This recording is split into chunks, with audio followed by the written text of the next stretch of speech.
सबसे पहले एक स्टोरी सुनाऊंगा। हमारे 6 टाइप्स होते हैं, आप दोनों के लिए इस्तेमाल किया जाता है, पॉजिटिव होना जैसे। तो वेलकम बैक गाइस, हम फिर से आ गए हैं टीचर कोचिंग क्लासेस में। आज मैं आपको सबसे पहले एक स्टोरी सुनाऊंगा। तो स्टोरी ये है हमारी कि एक बार एक राजा था, उसका नाम था अशोक। अशोक के पास बहुत बड़ी जमीन थी। अशोक की 15 रानियां थी। अशोक के 40 बच्चे थे। अशोक के पास 400 एकड़ की जमीन थी। अशोक के पास 50 कुएं थे और अशोक के पास बहुत बड़ी सेना थी। अब आप सोच रहे होंगे मैं इतना बार अशोक अशोक क्यों बोल रहा हूँ। हो सकता है आपके सर में दर्द भी हो गया इस चीज से। तो यहाँ पर अशोक जो है वो क्या है, एक नाम है। और अगर हम इसको इंग्लिश की टर्म में देखें तो एक नाउन है, जैसा कि आप सभी जानते ही हैं। और आज हमें जो टॉपिक पढ़ना है वो है प्रोनाउन। तो नाउन की रिपीटेशन को रोकने के लिए जो शब्द आए हैं, ये जो वर्ड आए हैं, उनको हम प्रोनाउन कहते हैं। जैसे हमने शुरुआत अशोक से की थी, तो एक बार हम चाहे तो अशोक बोल सकते हैं, उसके बाद कह सकते हैं उसके पास इतने खेत थे, उसके पास इतनी बड़ी सेना थी, वह बहुत दयालु था और उसके राज्य में ये सभी था। तो यहाँ पे इसके, वह, इस, उसके, ये सारे जो शब्द आए हैं वो सारे हमारे प्रोनाउन होते हैं। तो मुझे लगता है आपको रीजन समझ में आ गया होगा कि हम प्रोनाउन का इस्तेमाल क्यों करते हैं इंग्लिश के अंदर। Words are used in place of noun, यानी ऐसे शब्द जिन्हें हम नाउन की जगह पे, संज्ञा की जगह पे इस्तेमाल करते हैं, उन्हें हम प्रोनाउन कहते हैं। तो डेफिनेशन आपको बिल्कुल क्लियर हो गई होगी। अब हम इसके टाइप्स पढ़ते हैं। तो मैं आपको यहाँ पे बता देना चाहता हूँ कि प्रोनाउन के हमारे 6 टाइप्स होते हैं और शायद आपको ये पता भी होगा और आपने पहले पढ़े भी होंगे। तो सबसे पहले हम पहला वाला पढ़ते हैं। पहला है हमारा पर्सनल प्रोनाउन। नाम से आपको पता चल रहा होगा, पर्सनल यानी व्यक्ति। पर्सनल प्रोनाउन के अंदर जो वर्ड्स आते हैं मैं आपके सामने यहाँ पर लिखता हूँ और आप उसको नोट भी कीजिएगा।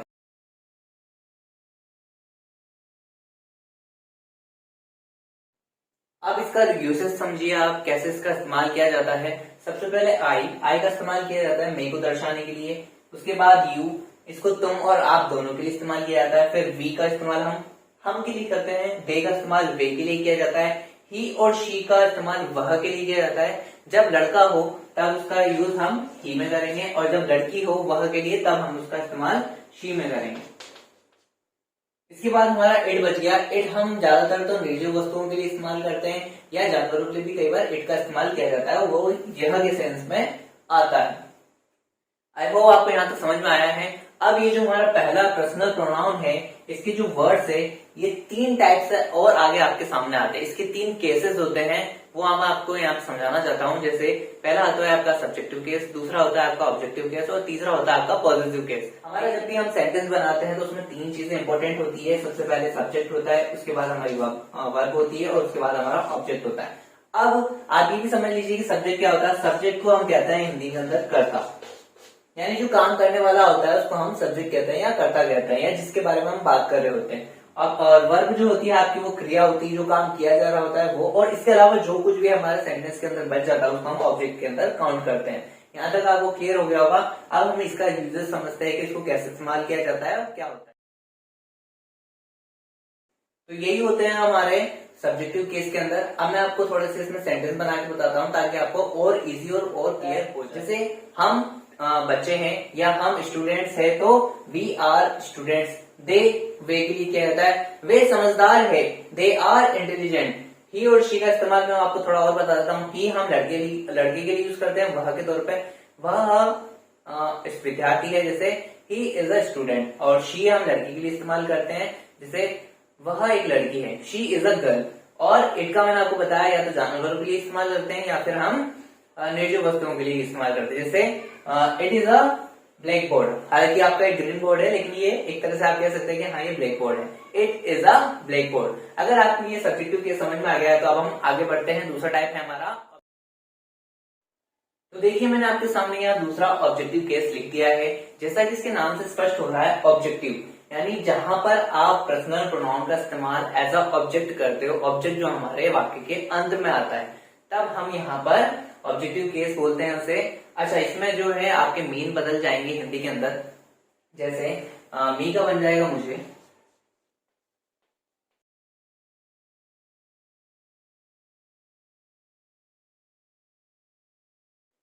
ठीक है। अब इसके एग्जाम्पल भी ले लेते हैं। जैसे मैं आपको जानता हूँ, ये हमारा सब्जेक्ट यहाँ पर सेंटेंस हो गया है। अब इसकी इंग्लिश बनाते हैं हम। तो देखो मैं, ये हमारा सब्जेक्टिव केस भी है, तो एज इट इज यहाँ पर आई आ जाएगा। उसके बाद क्या हो रहा है, यहाँ पर हमने देखा था वर्ब। वर्ब क्या होती है यहाँ पे जानना है, जैसे IKNOW, नो, आई नो। अब किसे जानता हूं मैं, आपको। आपको के लिए हम क्या लगाएंगे, यू। अच्छा, यू ही ऐसा वर्ड है यहाँ पर जो ऑब्जेक्टिव केस के अंदर नहीं बदलता है, यू का यू ही रहता है। बाकी सभी में कुछ ना कुछ चेंज आपको देखने को मिल जाएगा। इसी तरह से और कोई एग्जांपल ले लेते हैं हम। मैं उसे बुलाता हूं, फिर से बनाते हैं इसकी इंग्लिश। आई, देखो बुलाना, कॉल, किसे, उसे। अब हमने देखा है कि जब ऑब्जेक्ट की तरह इस्तेमाल किया जाता है, लास्ट में आता है, तो हमारा मीनिंग चेंज हो जाता है, इंग्लिश में भी चेंज होता है। तो उसे के लिए हम हिम भी यूज कर सकते हैं और हर भी यूज कर सकते हैं। इसलिए अगर लड़का हुआ तो हिम, लड़की हुई तो हर। क्या आपको यहाँ तक समझ में आ गया है? ये आपका ऑब्जेक्टिव केस है। एक और आप मुझे पढ़ाते हो, इसका एग्जांपल देखो। यू, पढ़ाने को कहते हैं टीच, किसे, मुझे। अब देखो मुझे, आई का मी बन जाता है यहाँ पर, तो यू टीच मी। तो आपको यहाँ तक बिल्कुल क्लियर समझ में आ गया होगा ऑब्जेक्टिव केस के अंदर। तो हम अब आगे बढ़ते हैं और इसका तीसरा केस जो है वो है हमारा पॉजिटिव केस। तीसरा केस मैंने यहाँ लिख दिया है आपके सामने, पॉजिटिव केस। अच्छा, इसका वर्ड का मीन समझो आप। पॉजिटिव का क्या होता है, जबकि हम किसी चीज के ऊपर, किसी इंसान के ऊपर, किसी भी वस्तु के ऊपर जब अपना अधिकार दिखाते हैं, तब उसको कहते हैं हम पॉजिटिव होना। जैसे कई बार आपके पेरेंट्स आपको लेके पॉजिटिव हो जाते हैं, नहीं मेरे बच्चे को बोर्डिंग स्कूल में मत डालो, या नहीं मेरे दोस्त को वहां मत जाने दो। पॉजिटिव जब हो जाते हो ना आप किसी भी चीज पे अपना अधिकार दिखाते हो, उसको कहते हैं पॉजिटिव होना। तो यहाँ पर पॉजिटिव के जहां पर किसी चीज के ऊपर अधिकार दिखाया जाए, उसके लिए इस्तेमाल किया जाता है। यहाँ पर फिर से आपकी इंडेक्स चेंज हो जाती है और ये बहुत इंपॉर्टेंट है, इन्हें जरूर से नोट कर लेना आप। तो मैंने आपके सामने यहाँ सभी की हिंदी लिख दी है। माई का बन जाता है मेरा, माई और माइन दोनों का अर्थ बनता है मेरा। यूअर्स और यूअर्स का अर्थ बनता है तुम्हारा। आवर और आवर्स का अर्थ होता है हमारा।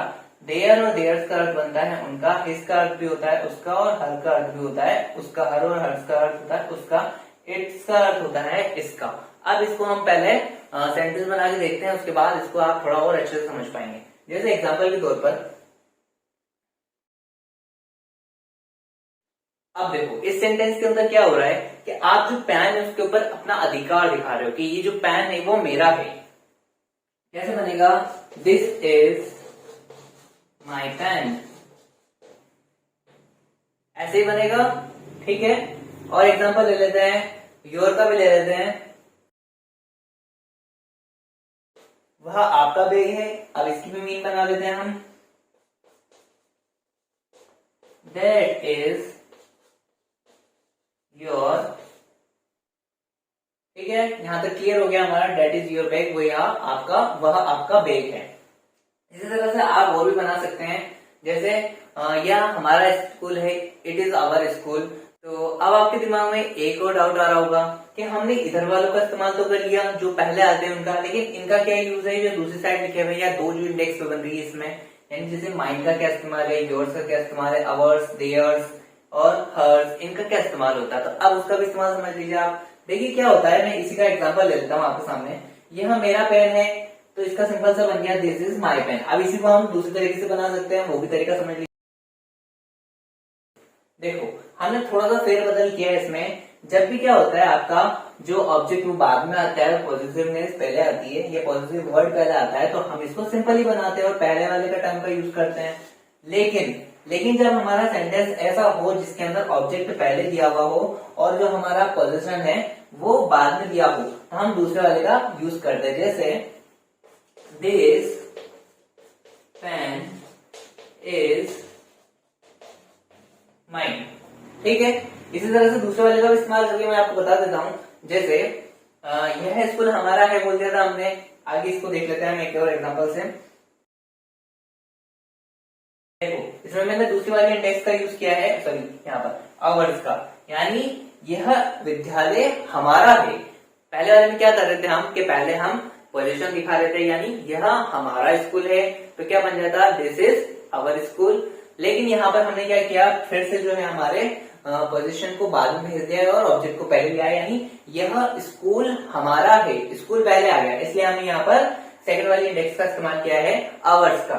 This school is ours. मुझे लगता है आपको ये तीनों ही केस बहुत ही अच्छे से समझ में आ गए हैं। अगर नहीं आया है कुछ भी समझ में तो आप कमेंट में हमें बता सकते हैं, हम आपकी प्रॉब्लम का सोल्यूशन जरूर करेंगे, ठीक है। और अगर फिर भी कुछ छूट जाता है आप एक बार वीडियो को रिवाइंड ठीक कर सकते हैं। अब हम आगे बढ़ते हैं, प्रोनाउन के आगे की जो केसेस हैं उनको पढ़ लेते हैं।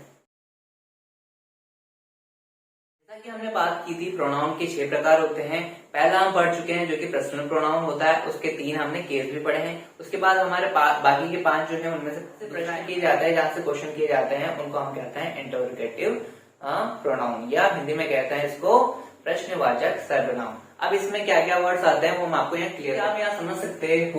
हु का अर्थ होता है कौन, वॉम पढ़ते हैं इसको, इसका अर्थ होता है किसको, विच कौन सा, व्हाट क्या, जो आप जानते ही होंगे बहुत ज्यादा इस्तेमाल करते हैं।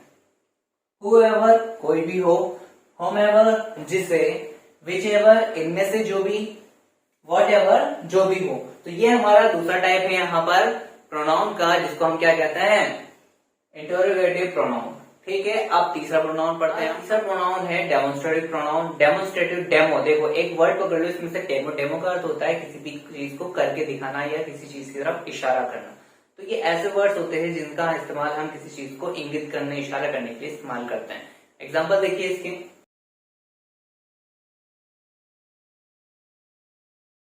देखिए ये इसके एग्जाम्पल्स है, ये वर्ड्स इसके अंदर इंक्लूड किए जाते हैं और इसके मैंने हिंदी मीन भी आपके लिए यहाँ पर लिख दिए हैं। जैसे कि दिस का इस्तेमाल करते हैं हम यह के लिए, जैसे this is a black board, यह एक ब्लैक बोर्ड है।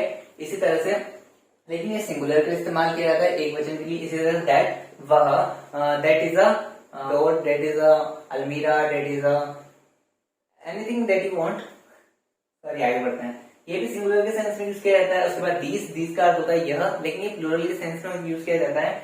जैसे अगर मैं यहाँ पे आपसे कहना चाहूँ दीज आर वर्ड्स, ये सभी शब्द है, तो यहाँ पर हम बहुवचन की बात कर रहे हैं। दीज का इस्तेमाल यहाँ किया जाता है। फिर दोज का भी इस्तेमाल ऐसे किया जाता है। ये प्लूरल के लिए कोई दूर की चीज है, वह और कई सारे हैं, इसलिए उनको दोज के लिए इस्तेमाल किया जाता है। इसी तरह से सच का इस्तेमाल किया जाता है ऐसा, जब आप किसी चीज को बताना चाहते हो कि हाँ ऐसा चाहिए या ऐसा वो है, किसी भी चीज को ऐसा बताने के लिए आप सच का इस्तेमाल यहाँ करते हो। सिंगुलर और प्लूरल दोनों के सेंस में इस्तेमाल किया जा सकता है इसको, और ये है आपका डेमोन्स्ट्रेटिव प्रोनाउन। अब हम आगे बढ़ते हैं चौथे वाले हमारे प्रोनाउन। हमारा चौथा टाइप है प्रोनाउन का रिफ्लेक्सिव प्रोनाउन। जैसा कि मैंने आपको बताया किसी के बारे में बताता है। अब एग्जाम्पल के तौर पर माई सेल्फ, मेरे बारे में, योर सेल्फ, आपके बारे में, आवर सेल्फ, हमारे बारे में, हिमसेल्फ और हर सेल्फ यानी उसके बारे में।